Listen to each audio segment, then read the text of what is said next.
Good morning. I'm in downtown Sudbury, just outside the TD Bank here, and continuing to build on the 4 pillars of a healthy Christian business leader.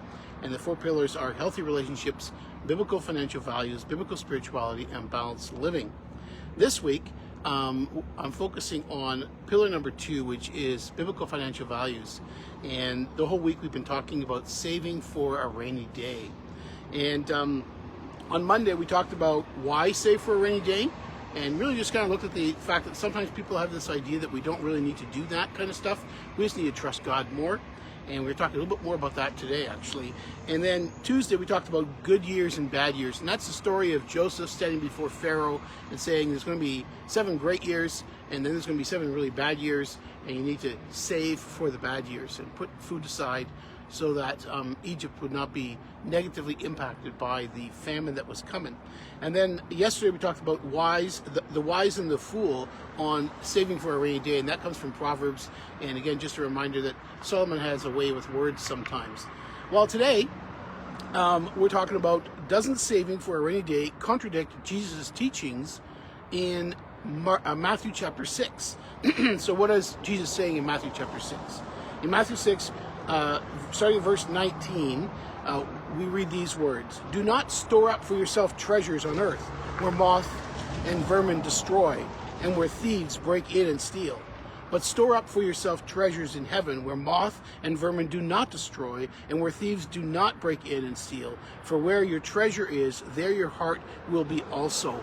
And then skipping down to verse 24, he says, "No one can serve 2 masters, for either he will hate the one and love the other, or he will be devoted to the one and despise the other. You cannot serve God and money. Therefore, I tell you, do not be anxious about your life, what you will eat or what you will drink, nor your body, what you will put on. Is not life more than food, and the body more than clothing?" So those are Jesus' words, and they're powerful words. Of course, at first glance, it seems like the idea of saving for a rainy day goes directly against what Jesus is saying here. And I get that. And there are Christians who would say, yeah, you shouldn't save at all. In fact, my dad, who was a missionary, when he found out the mission was putting money aside for his retirement, he said, no. The people didn't give the money for my retirement. They gave the money for the mission and for the work to be done now. And so I want that money sent to me, and don't put money away for my retirement. And so they did that. They sent him the money, and he never saved a day for his retirement. And did God provide in his retirement? Sure he did. Absolutely. And for my dad, maybe that was the right move. But for many of us, and for most of us, we need to recognize that the Bible does teach that we ought to save. And we'll talk more about balance tomorrow when it comes to that. So, again, at first glance, it seems that the idea of saving for a rainy day contradicts this, but it doesn't. So here in Matthew, Jesus is dealing with money as a master, money as an object of worship. And there's a big difference between that and saving for a rainy day. He warns against making money your object of worship.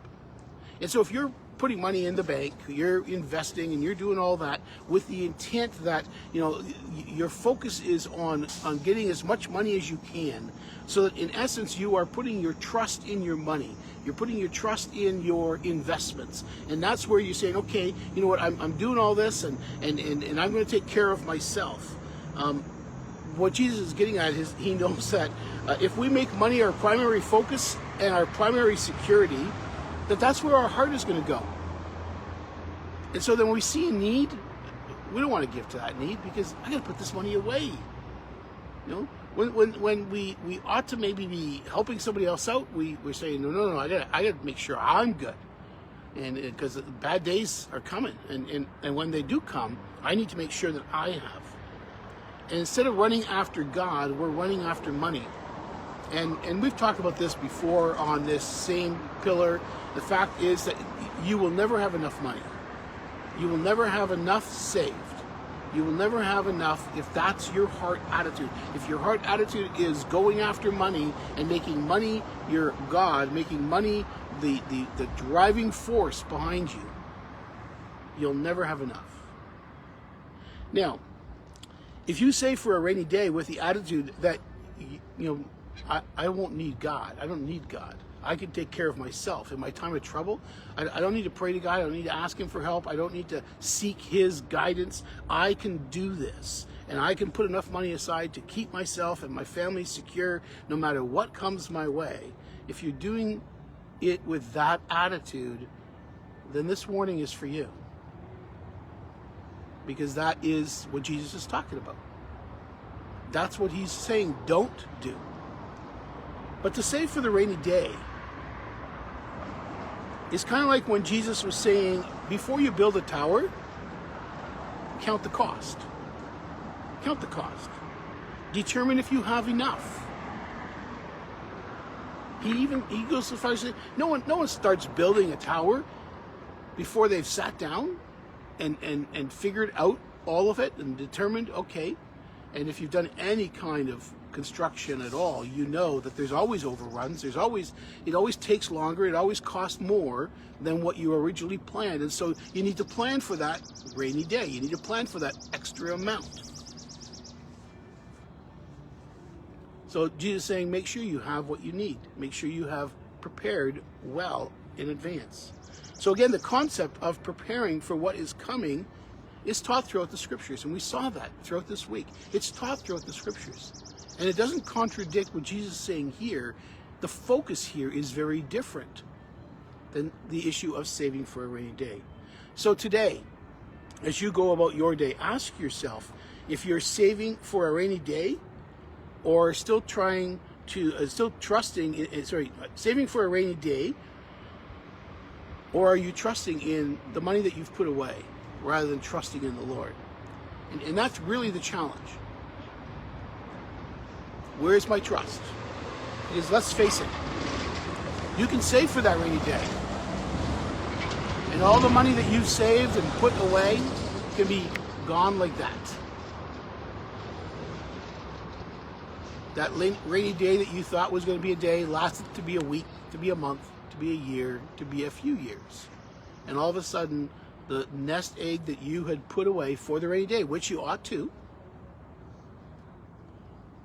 it just was done, finished, gone. And if that's where you've put your trust, then life becomes very scary. See, we need to save for the rainy day, but we need to recognize that God is still God. So may we never allow money to become our master. That's what Jesus wants us to, the warning he wants us to take from Matthew chapter 6. Save for a rainy day, but don't let that money master and control your life. Have a great day. Again, I'll see you tomorrow, probably in front of another bank. Have a good day.